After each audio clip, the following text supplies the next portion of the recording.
If you need to create a PDF in Google Drive, you're in the right place. In this video, I'll show you a simple step-by-step method to create a document in Google Drive and then save it as a PDF in just a few clicks. This is a great workflow if you want to turn notes, forms, letters, guides, or any other document into a PDF without needing extra software. If this tutorial helps you, make sure to hit the like button and subscribe for more easy tech tutorials. All right, let's jump in. First, open Google Drive in your browser and sign into your account if you haven't already. Once you're inside Drive, look for the Plus New button on the left side of the screen.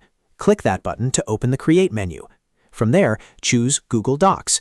This will open a new blank document where you can start building your file. Now create your document the way you want it. You can type text, paste content, add headings, insert images, or format everything to look exactly how you want. If you're making a report, letter, checklist, or guide, take a moment to make sure the layout looks clean before exporting. The great thing about using Google Docs inside Google Drive is that everything saves automatically as you work, so you do not need to worry about losing your progress. Once your document is ready, go up to the top menu and click File. This will open a list of actions you can apply to the document. From that menu, select Download. When you click Download, you'll see several file format options. In this case, choose the option to save the document as a PDF. Depending on your device or browser, you may see a print or save as a PDF prompt, but the goal is the same: export the file as a PDF. If a print window appears, select Save as PDF as the destination and then click Save.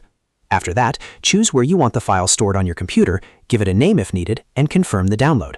Google Drive will then generate the PDF file and save it to your device. After the download finishes, open your Downloads folder or the location you selected to make sure the PDF was created successfully. You can now share it, upload it, email it, or keep it for your records. And that's it. You've created a PDF using Google Drive and Google Docs.